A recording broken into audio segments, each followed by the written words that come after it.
Hello, everybody. Welcome back to the Wayfarer podcast, season 2, episode 2. My name's Jared. Jonathan. Katya. Zach.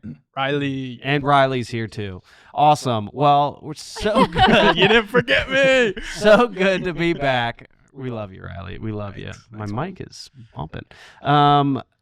Jonathan, Yes, you're sir. here. I am we indeed. missed out. You We missed out on missed you. out. We missed you. We're on fire right Yeah, I now. missed We you guys. missed you, Jonathan. Episode 2. We missed out on you Busy, on yeah. episode 1. Defending democracy, but glad Hey. to be back. Amen, brother. It's all defended. It's good now. Thanks for that. Humanity counts. It's in good shape. Let's go. Democracy. That's awesome. Well, it's good to have you back. You know, it was a long summer break before we got back. How was your summer?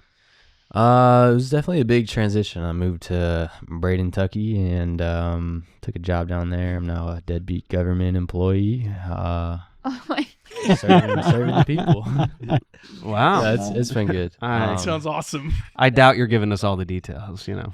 Yeah, no, it's been good. It's been a experience of, I think, a bit of isolation in a good way, where I've been able to start to refine some things, and I'm hoping I'll come out the other side much better for it.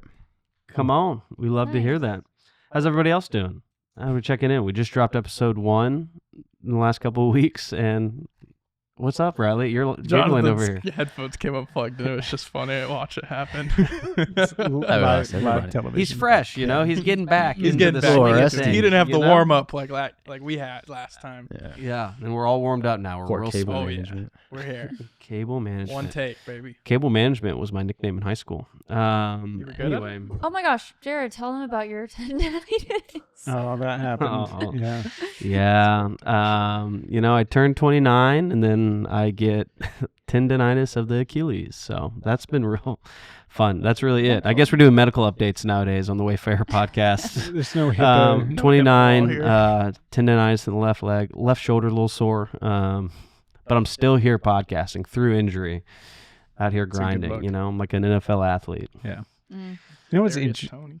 I love it, the whole idea of not alone, and that there's seasons of change. Like, you literally took a job between last season and this season, relocated, new job, government job, injury. Like, sometimes I think that's part of the reason I love this conversation, because it's real life, and that's what we were hoping for season 2, is like, there's actual life that's happening amidst these big ideas, and sometimes it looks like injuries, which are not fun. No, So I'm sorry about that. Rough. No, it's all right. You know, just doing the old ice elevate method. Rice method, is that what it's called?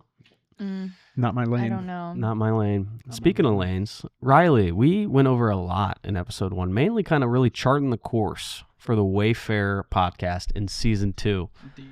Since Jonathan wasn't here, how about you give us a little, a little overcast in a, Recap. Well, yeah. Fill me in, to the brother. listeners, A little too, bit of first, an if you missed overcast. it, check out the first episode. Go back before you continue. Go back. You went Check big- it out. We're going to talk about it. Don't Big- listen to what I'm saying. Go to the first episode talk. Now I'm going to tell Jonathan. All right, Jonathan. Big YouTuber energy from you right Big now. YouTuber. Trying to boost Tap it. the Trying to boost corner, the come energy. Boost the YouTube up. Let's get some more. What Like was and that? subscribe. It's the little window on YouTube where you click the Oh, yeah. click the The video. little bubble. Yeah, Yeah. put that in there. But yeah, you missed last week. It's Mhm. good to have you back. So season 2.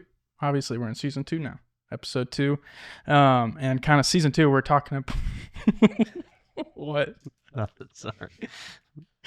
season 2. We're talking about the challenges of a Wayfarer journey, Uh-huh. and just going along with the flow of that. And there's going to be I got a bunch of episodes for the season, and they're all going to be, talking about some of those challenges.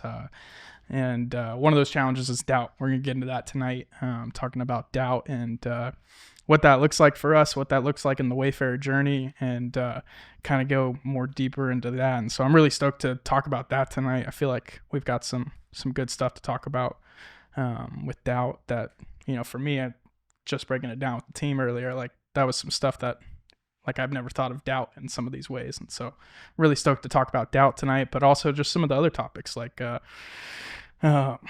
like kind of I think loneliness is one. Malaise. We talked about malaise a little bit in the first episode. Conti is excited about malaise apparently. It's just such an absurd like it on my word in my biscuits. opinion. It reminds me of mayonnaise. You mean grape? Like Marblet? balsamic. Marblet? What's I was thinking marblet? balsamic glaze. Marmalade. Oh, that's a good one. Anyway. Good salad stuff. But yeah, I'm stoked for season 2. Stoked for Doubt today, and also the events we talked about. The Wayfarer Tampa's coming up. We'll talk more and plug those at the end of the episode. But getting to invite the audience out to hang out with us at Buddy Brew and talk about what we're talking about here on the podcast too. So yeah. Sounds exciting. Yeah, I think it's going to be really cool to like venture and circle around all these common concepts that we only see so one-sided, and to see like the like corners of maybe like we're looking at it in a one perspective way, but there's really like a deeper underlying meaning towards it. I mean, maybe it's not necessarily good, but I don't know. I'm excited to dive deep and look at things with new perspectives, like these negative things we walk through, Pretty psyched. Yeah, absolutely. Things that feel like dead ends, but are actually things to work through. I think it will be a lot of fun. But tonight, we're talking about doubt. So what are, like, when you initially hear the word doubt, what are some of the stuff that we're all bringing to the table when we hear the word doubt? Good, bad, ugly, beautiful? Bad. Yeah, definitely bad. Something you gotta resist. Oh. So is it like a bad resist or like an ugly resist or a good resist? In a bad sense, like pay attention to, but try to resist it. Like I don't like dwelling in uncertainty. I'd rather make the wrong choice than no choice. That's a good point. I feel like when it comes to doubt, people are like, you need to stop dwelling and just make a decision. But then that can lead to like reckless decisions. And so I see that. I feel that. Interesting. Yeah, I don't know. I definitely feel bad sense when it comes to doubt, just because I feel like growing up, it was always like you have to, I mean, just even in school, like with tests and stuff, there was no room for like critical thinking of sorts. It was almost like you take a test, circle the right answer, or math. If you didn't get the right thing, like you're wrong. Like it was like you always had to be certain. And it's like even in the college years, like you had to be certain about your major. You had to be certain about the certain person you were with or something. So doubt always had a bad inkling because it meant that you weren't stable. Like it meant that you didn't know, something to that effect. That unknown, that feel like, I feel like the first thought always, like with doubt, is that unknown kind of that we all have like talked about right here, like not knowing, Jonathan. Like you don't like that. I don't like not knowing either. Like I feel like I'm thinking about like back in school, like if a teacher asked a question and I was like, dang, I didn't know the question. Like I didn't know the answer to this. I was kind of like, I didn't even know the question. I wasn't even listening to the question. But like not knowing the answer, like the answers to life, even like I don't know the answer to how I'm gonna build my career and find a wife and have a family and have kids, and I don't know the answer to how am I gonna do this. So like that doubt of like not knowing the answer to things, I feel like it doesn't like sit well with me personally, and I feel like a lot of people too like can relate to that. Like just like not knowing doesn't sit well with you. Like there's a sense of just ugh. Yeah, it's like the same feeling you get on a math test when you're like struggling to get it. Although you get partial credit sometimes on math tests. I would always get partial credit, but then still get the answer wrong. And they're like, we don't know how you did all the right things and got the wrong answer. But it's how life feels sometimes, like, yeah, I think it's, Zach, what do you think about doubt? I love hearing you guys go back and forth because I think it does immediately conjure up like a negative feeling for sure. And great point about education, that education, particularly in America, in the modern perspective of education, it's not as focused on training us to critically think. And so the job is I'm supposed to know it all. And if I don't, and I get caught not knowing, there's the gotcha feeling of like, I don't want to feel like that. I don't want to feel like I don't know. And that permeates even down to faith, right? Like if I feel like I don't know the right answer to a God question, then that says something about the quality of my faith or my relationship with God. And so I think there's immediately a negative connotation, but the if you think about it like that, the other side of that confession is, so that you want to feel certain that you know every answer about God.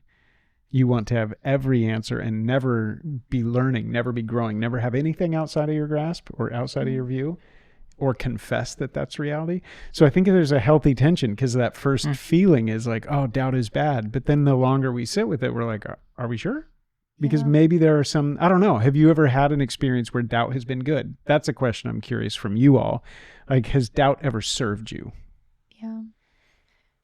I definitely recently was kind of struggling or wrestling with the idea of 2 different grad programs. And walking through that, I was like, I'm going towards this one. I'm going towards this one. I'm going towards this one. And then like all of a sudden there was this like inkling in me that was like, but what if this isn't what you're meant to be doing? And it was that little piece of doubt that made me like kind of go stir crazy a little bit, because I'd already been like months into preparation for this one other thing. And then so it kind of forced me to be at a standstill and learn how to listen to what's going on around me and observe and see like what God was really trying to push me towards. And in reality, now I'm on a completely different track, where if I was to speak to myself like a year ago, she'd be like, you decided to do that? Like I can guarantee you that it would have blown my mind. So but in turn, it ended up being a very good thing that doubt entered my mind, because I would have never took a different turn. So yeah, I like that. I think that could be a good one. Yeah, I think like at times, like especially around faith, like I've struggled with doubts immensely and deeply in different seasons. And at the time, there felt nothing good about it. You know, it felt like very, I think, hopeless and frustrating, especially something like that where, growing up, it felt more of a certainty, that it was something that you could really lean on. Faith is so much about, having your faith on a rock, not on the sand, so it doesn't fade away. And then it's like you kind of feel like in those moments of doubt that you're on the sand and you're like, oh shoot, this is not where I'm supposed to be, and those seasons were hard, and like getting through them, it took a long time. And I had a lot of faithful people along the way who, weren't judgmental of that, weren't judgmental of the questions, like understood and were there to be a listening ear and, give advice when needed. And so on the other side of that, like it's very easy to look back on that season and be like, man, it was so necessary. Like I needed that kind of, you could call it pruning or like just season of life, whether it's like the fall of all the leaves falling, whatever it is, but like that helped so much in growing and kind of having a stronger faith on the other side of it. And so it's like at the time, it's like I know how hopeless and debilitating like doubting can feel like in the moment, but is it something like burpees don't necessarily feel good, but on the other side, it makes you stronger. It's like, is doubt similar in that, in some ways in that? That's so true. I like that analogy. Yeah, because it's like, I don't know. It's like in this conversation we're having now, I'm almost now leaning more towards the side of like, it might be healthy to doubt. Yeah. But I don't know if that's the right thing to say. Like I would never want to like put that in stone, publish it, because doubt can be a bad thing. Yeah. I think it's a both and, right? And I think we'll pull on that thread. But you brought up something important that I felt when we were considering moving to Florida. And I have a family, kids, career things, all these things. And a friend of mine, pastoring our church out in Oregon, Sean Flannery, wonderful guy. Hey, Sean. He's preaching and he brings out this text that says that God calls you into the wilderness to test your faith. And that refining of faith, that testing of faith, that burpee thing, like God's going to allow a season where you will be brought into something where you don't have all the answers. It doesn't completely make sense. And the feeling of that, the felt experience of not knowing everything at that moment is really disruptive. But I love that perspective and I remember I took that away, that he calls you into the wilderness and there's a testing of your faith. There's a refining, a stretching of your faith that, I go not knowing necessarily everything about this, but I do have certainty that I'm called to it. So I can trust the one who's calling me. And if he's calling me, I'm going to go, not knowing all the answers. And in the process of doing that, my faith becomes stronger. But there's that gap where it didn't feel like that. So I love that. I think there is a healthy perspective to it. That's interesting to hear, because because like you were like, think of a time that, you know, doubts made you like think of a good, like it's been a good thing. And for me, I couldn't really think of like a moment where doubt, like in the moment, was a good thing. There's probably times where I've doubted things that have been good things for me, but like what I was thinking more of was like, or when I think of doubt in my life, like when I start to doubt, I feel like I want to give up almost. And so that sense of like hearing like, no, like lean in, like that's your faith, like lean into your faith in those moments when you doubt. That was an interesting thought that like made me just light bulb on my head. Cause I was just like, every time I think of doubt, like when I doubt, like I just want to kind of give up and just like turn away from my faith, completely turn away from the thing I believe in and follow. And I, you know, not like completely my whole life turn away from, but whatever I'm doubting, instead of following it through with faith and going through the motions of doubt, I'm just like, nope, take it away from me. I don't want it. It's almost like, is it like a difference of like doubt with the root of fear and doubt with the root of curiosity? It's like one can really debilitate you and completely throw your life to the curb in a bad way, but the other one can give you room to grow. Yeah. You know?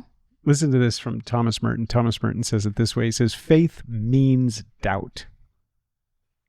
Faith means doubt. And then he goes on, he says, it's not the suppression of doubt, but the overcoming of it. And you overcome it by going through it. And I think that that's like, faith means doubt. Faith, trusting a God who sees beyond what you can see, means that if you're really following him and you're really allowing him to call you into places that you don't have all the view or vantage of, and you're going to trust him anyway, then faith means trusting, right?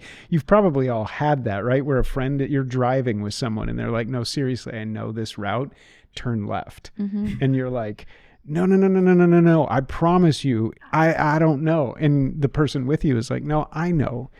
And that's what Merton is driving at. He's like, faith means doubt. Trusting that other person means that you have to let go of your certainty and be in this weird place where you're not certain, but I'm certain of the one who is calling. So I have faith and I have doubt. Faith means doubt, but it doesn't mean surrendering, giving up, being stagnant, getting swept over. I overcome it by going through it, by following, even though I'm not certain, right? That's a good thing. That's an enlargement of our faith and of who we are and our trust. Faith means doubt because you're in relationship, and you're in relationship with a God who sees more than you do. Yeah. And I think like it can be so debilitating when you feel a lot of shame for doubting, and there's a stigma behind someone who's doubting, or I mean, even like the deconstruction era of Christianity. And I think there's a good way to go through deconstruction, and I think there's a bad way. You know, I think you can easily do that wrong. But you know, the good thing about that era is that it gave Christians a space to go, you know, I'm not sure what I believe. I grew up with all these faiths, these things that were told to me. But like, what do I believe to be true? What do I actually have faith in? I think that is a completely like healthy thing to go through, because it has to become your own. And if we have a society, if like the church is not a place to like let people, you know, let go of that a little bit and wander through that, and if we're not a space that can happen, it's like, I think we're going to have people who feel so debilitated by doubt and feel shame about that. But, you know, a person going through that like deep wave of doubt is not, it needs to be loved and needs to be welcomed in versus like pushed away. And so I think, you know, the church has a responsibility to like how you're engaging with these people and wanting to, you know, stand in the gap for them a little bit when they feel like they don't know what they believe. I think that's a huge part of it, as well as, you know, as a community, we have to be better about engaging with people who are going through doubts. Which part of it is being honest that we doubt. Absolutely. That's normal. It's common. I think that's why this conversation, like you said, there can be so much shame around it. And one of the reasons when we were looking at season 2, we said doubt needs to be on that list of challenges to the wayfaring journey. And I think it needs to be first, because to go on this journey implies the fact that there's going to be times where I go, am I sure? Do I know? And that's a part of it. And to just say that is good. I was deeply influenced by a theologian named Francis Schaeffer. And Schaeffer founded a place called L'Abri in Switzerland, and it was during a cultural revolution moment. And he said that the church at the time was not giving honest answers to people who had honest questions. And Schaeffer and his wife, Edith, they built L'Abri for that specific thing. That's part of the inspiration even of this Wayfarer podcast is like honest answers to honest questions. It's okay if you come in here and go, I don't know that God is good. I don't know if I believe that because I just watched this and I just faced this and I don't know because I hear this and I see this, but I'm doubting that that's true. And if there's not room for me to come and say that, if there's not room for me to know that that thought is a part of wrestling with who God is, then I don't know what we do. So I think that that's a great, great invitation to say there's got to be space for it. A humility that says we doubt. It's a part of the story. Faith means doubt. It doesn't mean that you're bad or should be ashamed. It means that there's something to lean into. And so I'm glad that we kind of have continuity with Schaefer's work to say, no, that's a part of it. You were going to say something. Yeah. So, excuse me. So if faith is doubt and we all have faith in God, then that means we also, to an extent, currently have doubt in God. Is that true to an extent? Would you guys say that you have a part of you has a doubt that you've had to overcome, and what does that doubt look like, or that faith look like for you guys? That's such an interesting question. How would you answer that? That's a tough question. Reverse card. Yeah. I mean, it is a bit crazy, the idea, the concept that there's a being that's outside of our reality that put this all together, and there's a lot of confusing questions that come up with that. Like we were talking about free will earlier. How does that work? And I'm sure we could dive into those rabbit holes.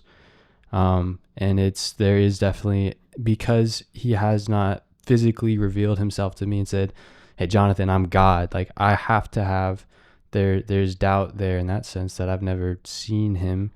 But I choose to believe, I think, just because what's the alternative? It's the most compelling story, and it's the only thing that seems to make reality have proper order. Yeah, that's good. I think for me, like, if I think of like the grand aspect of all things, like God, and I try to think of, him being real and everything that he has made, and like if I try to go too deep and too far into it, like somebody is going to challenge something in there that I'm not going to know, and then from that challenge, me not knowing the answer is going to make me doubt, because I don't like, just like I said earlier, I don't like not knowing the answer to things, and that's where that doubt creeps in for me. And so like if I don't know those answers, that's where I start to doubt, and the doubt ideas will come into about my faith and God and all of that. And if I let that go down a rabbit hole, it could be a bad thing. But those moments where I've seen God move in my life, and I've like the moments that I've doubted my life would turn back around when like I felt like when my life crumbled, like lost my job, just like had no direction in life, and like the doubt I had in that moment to then see like, well, I'm sitting here with all you guys, got great friends, got a great place, great job, high hopes, and just like in a good spirit too, like all of that, like that ain't just happened, like when coincidence, like that's how I know like God's real. And so like those are the moments in life, like the things that I've gone through where I've seen him move are the reasons that I like know he's real. But it's a part, just like I think Zach, you said earlier, like it's a part of your faith to have those doubting moments. That's so good, Riley. Snaps to you. I'm feeling it. I don't know. Riley's got it. I think it's important to offer a definition, because it's, we're throwing out doubt and we go, what does that even mean? And there's a cultural definition to it. I like this idea that if you go back to the root of the word, there's in the Latin dubios, there's like this two things, a duality, a duo, even in the word, and it's wavering between these things, wavering between two things, trying to make sense of. I think that puts border and boundary around it to say, what do we mean when we say doubt? Because if you think about like even Jesus outside the tomb with Lazarus, and the explicit conversation that he's having with that family who just lost someone, and he says, do you believe this, right? Like that even though you die, you will live. And faith means doubt. So faith is trust, right? It's this trust in one who says, even though you die, you will live. And sometimes we fast forward through that, but can you imagine the agonizing like moments of that? Like it didn't just happen right on top of each other. You're listening to someone say to you in your grief, even though you die, you will live. Do you believe this? And there's faith, like I trust you, and yet I'm wavering between these two things. I see this and I trust you. And in the gap between that, there's stuff I don't know. And I think that's why I love St. Augustine. I have to read this because listen to what he says. He says, if he doubts, he wishes to be certain. If he doubts, he thinks. If he doubts, he knows that he does not know. I love that. And I think, Jonathan, that goes to your point. If we're talking about being in relationship with God, especially, who's ineffable, mysterious, his ways are not our ways. His thoughts are higher than our thoughts. There is a confession that I'm in relationship with a being that I cannot fully grasp and confine and contain. And so that is going to open up the possibility and the frequent reality that the things that I am grappling with that he has vantage of, I will not. And so I'll equally have trust, and yet this giant space between where in my fleshiness, I'm going, I just don't know, right? And there's even a prayer like that. I want to believe, help me in my unbelief. There's this gap, right? In the road to Emmaus. We had hoped there was a thing that we thought was true, but now we're struggling. So I love that from Augustine. If he doubts, he wishes to be certain. He's wavering between two things, two master's programs, two graduate programs. I'm wavering between these two things.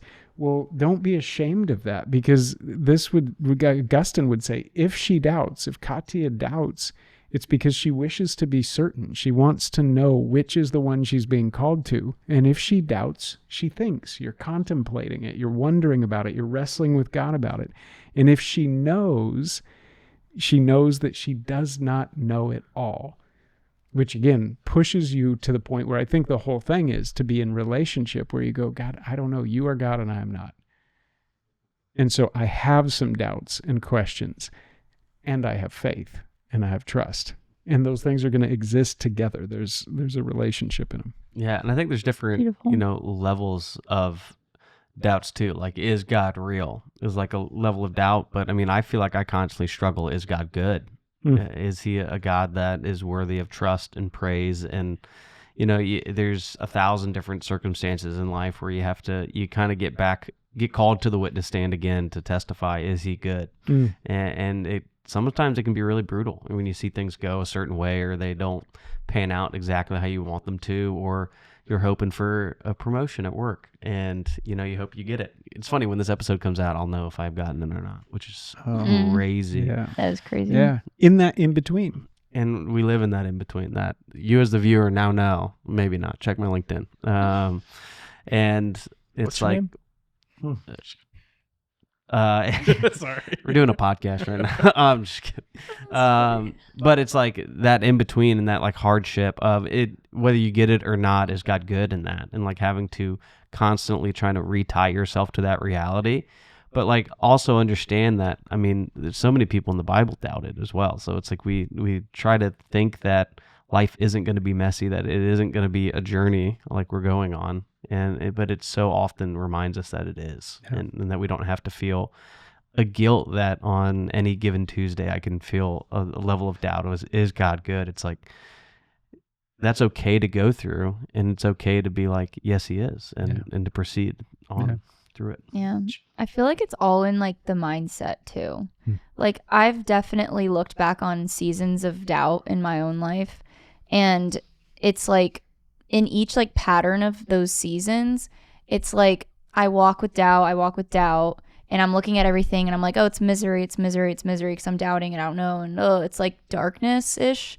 But then like walking now in this like in-between season in my own life, it's like you make the change with the mindset you walk with it through. And so what I'm trying to say with my long spiel, focusing on the positive has made like all the difference in that too. So it's like, yes, we can like look and be like, is God really good because I didn't get the job? Like, but then you look at everything else in your life and you're like, well, I live under a roof and I have a bed. And it's like God provides in so many ways that we don't give enough credit to. And I feel like in my own life, I do it all the time where, like, if one area of my life isn't going well, I completely disregard everything else that God has provided for me in my season. And so I feel like it's a big thing with mindset too. Yeah.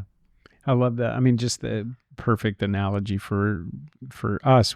I have kids, Cami and I have kids, and there's times that they look at us and they're like, they have that question. There's no possible way you can be a good dad because you just gave me 4 straight no's, right?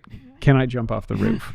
Can I set the front porch on fire? Can we get, like whatever it is. And you're just like, there's an old, there's an old comic called Calvin and Hobbes. And Calvin is just this great character. And he's always like asking his parents to do these ridiculous things. And I just think of that sometimes and it makes you laugh as a parent because you love your kids so much. And they're like, can I do this? And you're just like, no, no, no. And after a few of those no's stack up, there will be some, stomping, turning back on, going to the other side, and just I can't believe I thought that you love me, right? And as a parent, you just love them, and you see beyond, right? And that's a part of it. But that felt experience of going, I don't know if you're good, because I see you saying no, or I see closed door, closed door, closed door, and how quickly they forget the roof over the head, the meals, the everything, right? Yeah. Like that's the reality. You're nested within that, the very breath in the lungs, right? For us who are like, God, are you good?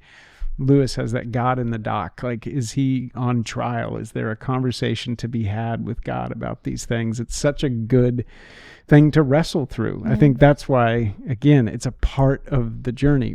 Honest answers to honest questions. Doubt's a part of it. And it's not to shy away from it, but to go through it. And I don't know. It's good. I'm glad we're having the conversation. Yeah, it can be so easy to view like certain parts of your life in a vacuum and then just pin it all on that. And I think that's a lot in the last kind of season have been, being like God is working in so many other areas in my life for good that it's hard to deny that he must not be doing a good in this place where I feel pain, and I think, in seasons of doubting, I think you get so locked in on the problem. Oftentimes you don't bring in all the other evidence into the courtroom of the goodness that he's doing and providing for you in that season.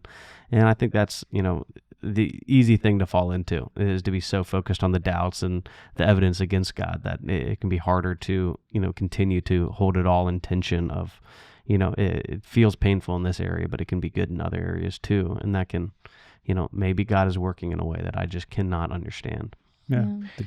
Sorry. No, I was just going to say, I won't let Jonathan go next, but I want you to think about this. Like, can we be honest and say, I would be curious if you could honestly say there's something in your life right now, and you don't have to say what it is, but I'm currently sitting here having a conversation on doubt while holding doubt about a particular thing in my mind.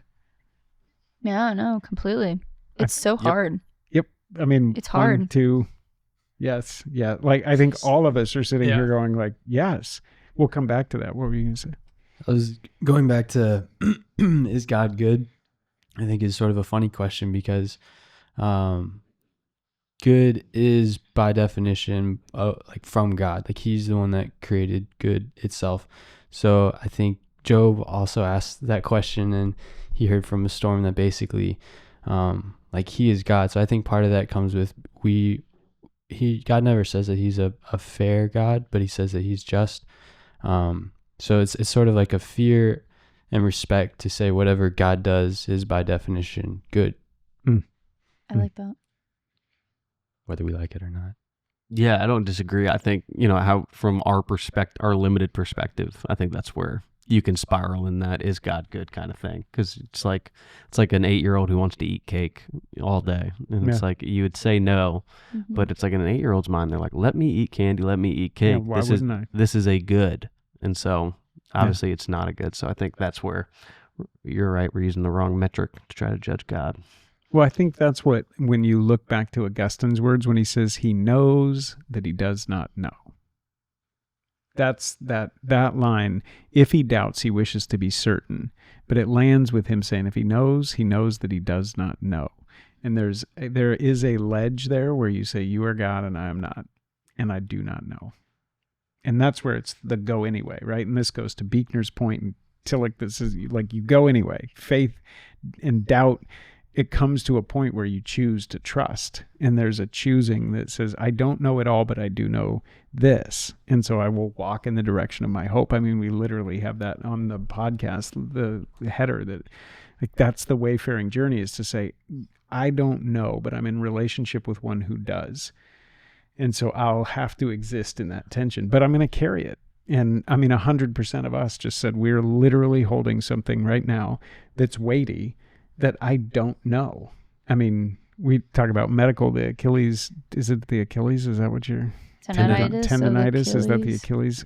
Yeah, HIPAA violations all around. Go ahead. I'm sorry. Yeah. I'm just kidding. Well, I'll put it out there. Like, mine was the brain aneurysm. Like, we literally, over the summer, I found out that I have been living with a brain aneurysm, unruptured, small, very frightening, terrifying to hear that news.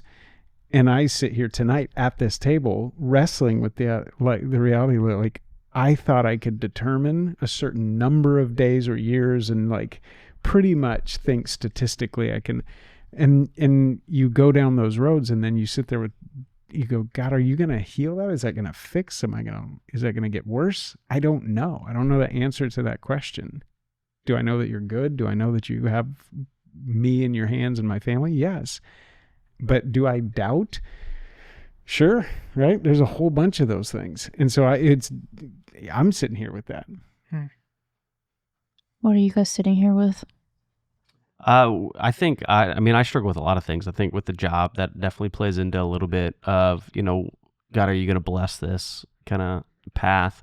I think one of the main things is like figuring out where I'm going to live next year. Like I was pretty, I think I've made plans in my head before of like moves I was going to do. And it's been funny how circumstances shift in ways that, push away from maybe the particular path that I had for myself. And then you're like, all right, well, is that God directing me? Is that God like pushing me? Like, God, why would you not? Like, I told you I wanted to, and now it seems like you're not gonna, bless that path. And it's like, I think a lot of those can just make me spiral of like, what are we doing? Where are we going? Like, are you good? Like, all these different things. And then at the same time, you're like, well, I have free will, so I guess I could just move if I wanted to. But it's like, is that going against God? If I feel like He's trying to call me to stay here for a little longer, and it's like, what does any of that really mean? And I think I think you can very easily that's an example of how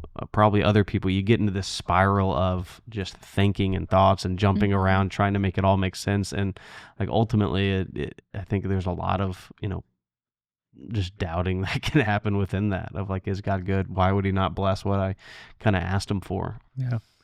Can we do this? I think this would be so good for people who are watching and like part of this conversation. We'll keep this up at the live event too, but I think what's helpful is to say, we know that doubt is a part of it. We're going to wayfare. We're in relationship with a God who is bigger than us, who knows and sees more than we do. So there's going to be moments where we doubt. Okay, yes.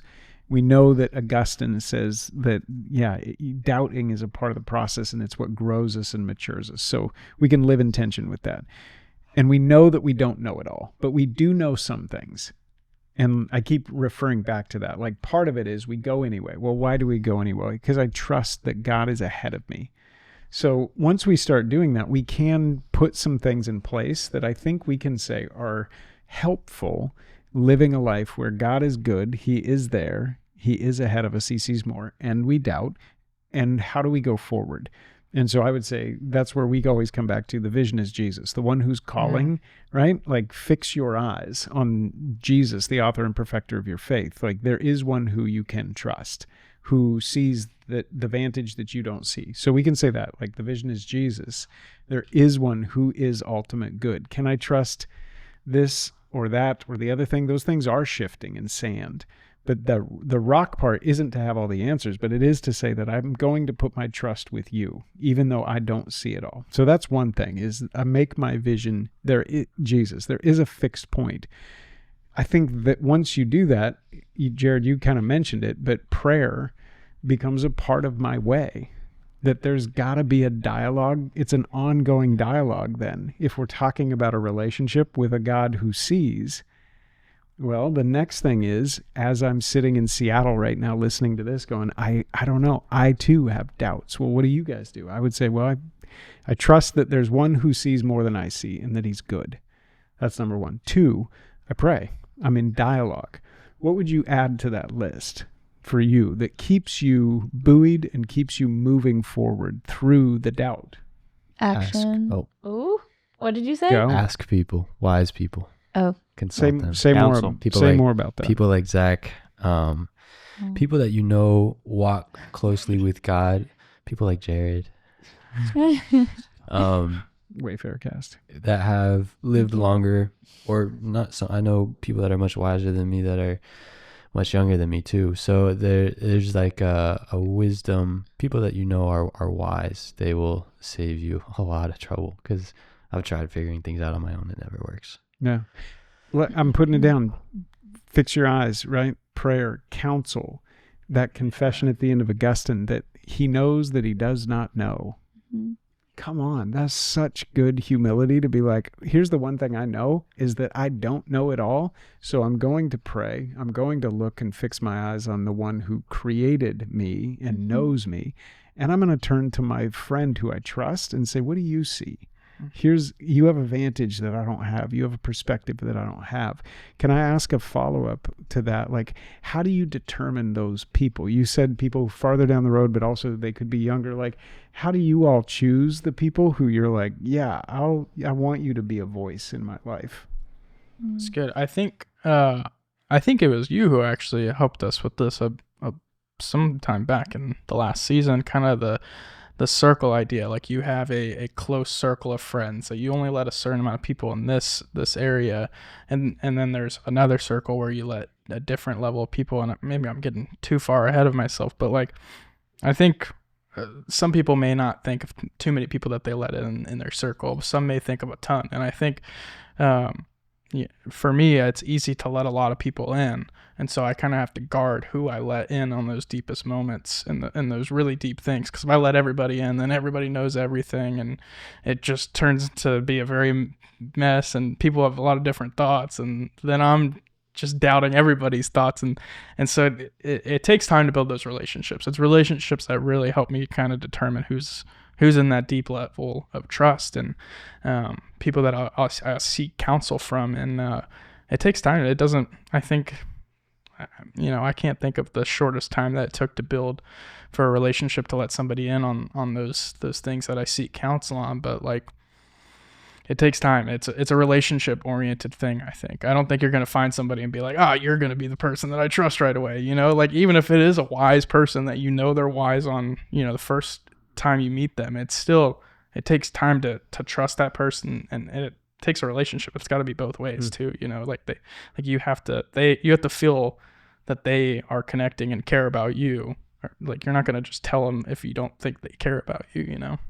Yeah, I've been quick to be very transparent with people about like things that I'm going through, but to be like vulnerable, like that takes a lot of like trust, and it's like the 3-foot people. Is that what you're talking about? The 3-foot circle that you're like really letting in to, not only just understand what's going on, but like all your like feelings and like the hard stuff of it. That's a deep level of intimacy that you can't let everybody in that.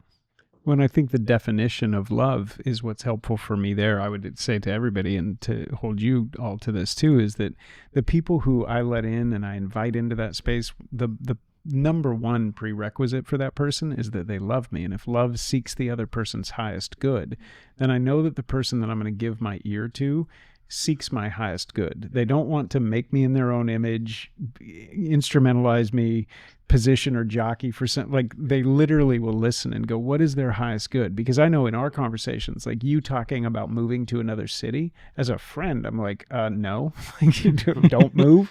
But I have to be willing to listen and go, what is your highest good? What is God saying? You got to find people who love you enough to go, I want your highest good.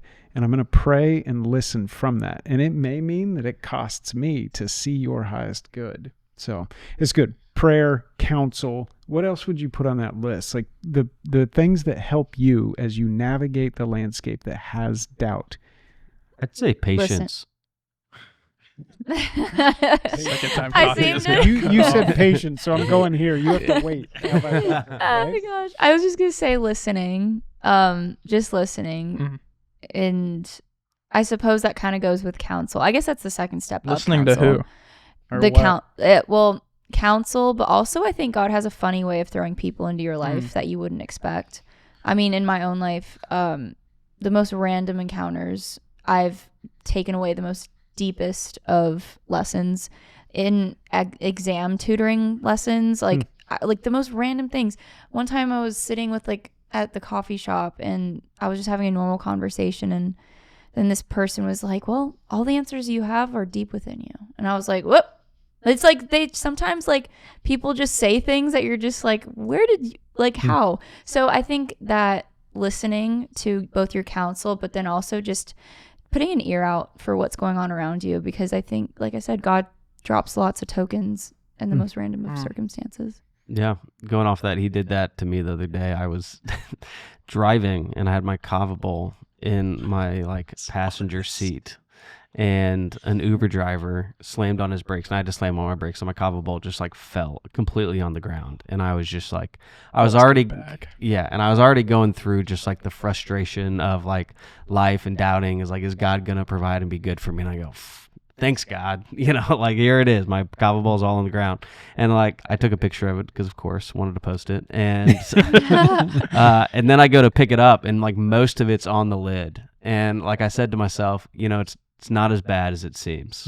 And I just said that, and I just was like, dang, that kind of feels like a thing to really take the rest of life. And it was just a very, I don't know, a funny moment of oh, okay, God, it's not as bad as it seems. I feel it feels worse than it really is. And it's the prudence to acknowledge that and see where life is at, I think is a good thing. So Yeah, listening to that. That's what you said, Katya. That made me think I would want to just give up.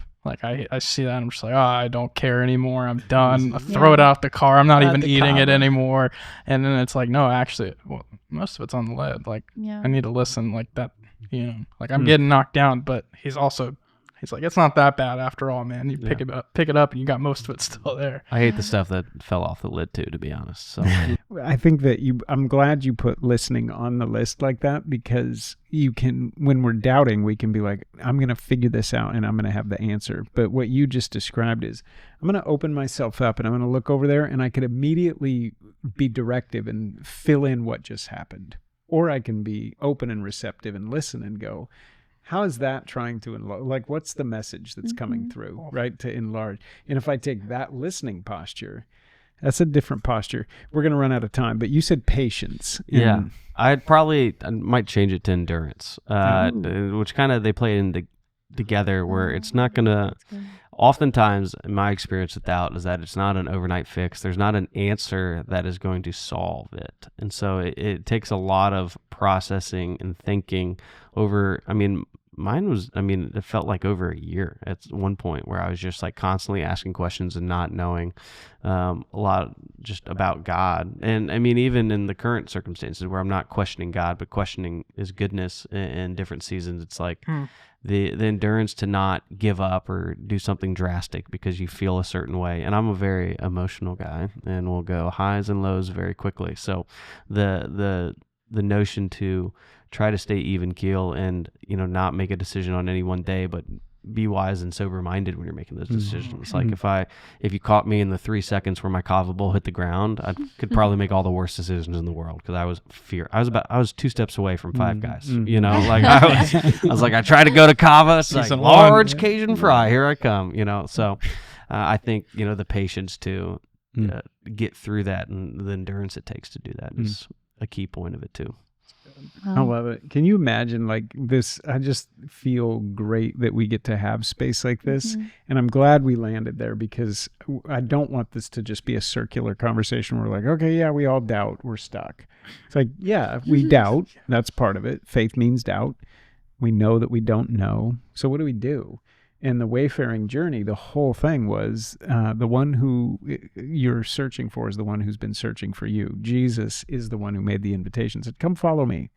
That's the fundamental first step. The vision is Jesus. Come follow me. You don't know exactly where I will lead you or how or where, but you can trust me. I am good. And so the wayfaring journey is, okay, I'll go. The vision is Jesus. Second, I'm going to be in dialogue. I'm not going to not talk to him on the road. I'm going to be like, are you sure that we're going left? That's a beautiful thing. And to pray honest prayers and go, God, I do not see it. I don't understand. It feels, that's all good. Seek wise counsel. Find people who love you, who want to seek your highest good, and who will allow you to ask honest questions. And they'll try to give you honest answers or help you wrestle to find them. Be willing to listen. And not be scared to listen, that there is something in that wilderness that's testing faith, and that's for your good. It's for your enlargement. It's for there's something that's going to come later that season's preparing you for. That's a discipline to do it with endurance and to say, I'm not expecting this to be done by Monday, right? Maybe this season is going to be a bit. And so see point 1, see point 2, see point 3, but I need the endurance to go long, slow, deep. We said that's the journey there. It's going to be like that. And I'll just wrap it with these two, that I think scripture is so good, like the deep ancient wisdom. I love that scripture that says, return to the old ways, the ancient paths, and there you will find rest for your souls. And this beautiful confession that these things are not new. Like you said, doubt, there's a million... Go to scripture. You're going to see other characters who doubted. So go there. It's the best source material. Go primary source material right to the scriptures and go, let's get into it, because it's filled with people who were on that same journey, trusting a God who was in relationship with them as they wrestled. So I think saturating life and just going back and going, I'm going to go to this document that is God breathed to say, I know that you would be here right now. Tonight, even listening to this podcast, I know that you are stressed and wrestling with whatever doubt that you have. Pray, seek counsel, be willing to listen, have endurance, go to scripture. You'll find some characters who ask some of those questions. I hope that can be an encouragement. And I just put down 7 because I like the number, but joy. Right? Like find it. I don't know. How do you find joy in doubt? But I think that it's, maybe we can talk about that in the live episode. Final thoughts on doubt? No, that's good. I loved how you closed that out too. Because it's, like you said, it's like one thing to just sit and talk about how we all doubt and we doubt and we doubt.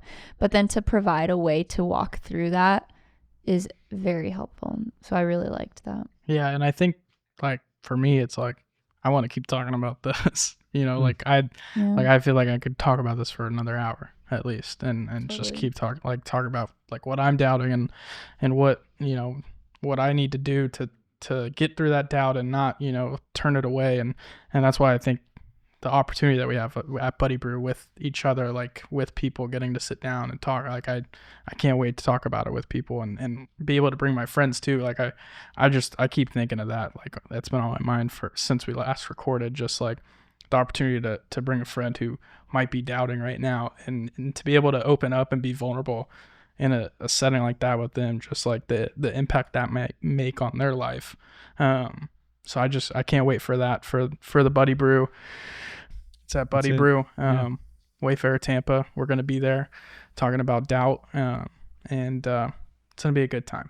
Doubt, I feel like that joy, I'm still lacking that joy with doubt, and I want to get there, and I'm hoping to find that joy that night in doubt and that conversation with everybody. Yeah, I look forward to pulling on some of those threads, because part of it being together, and even if you can't make it, if you're listening to this from somewhere else, I would encourage you, like, find a couple friends and just say, hey, I heard this thing, and that in the midst of doubt, finding people who are good counsel. Like, I don't know if I have any of those people. That's okay, right? Start asking the question and dialogue and go, who would they be? Would it be somebody back home? Would it be a friend that you just met on campus? Like, maybe there is somebody. Maybe that there's a person closer than you think. So our email addresses. Yeah, there you go. Email addresses. We'll see you at Buddy Brew. Jonathan, Jared, Katya, final thoughts? No. I think just like, let's connect. I think that's where I would like to leave off. Like if you don't necessarily have counsel that you can think of, like we literally all have our own personal email addresses that you can email us and just say, hey, you don't know me, but I'd love to hear what you think about this. I've been struggling.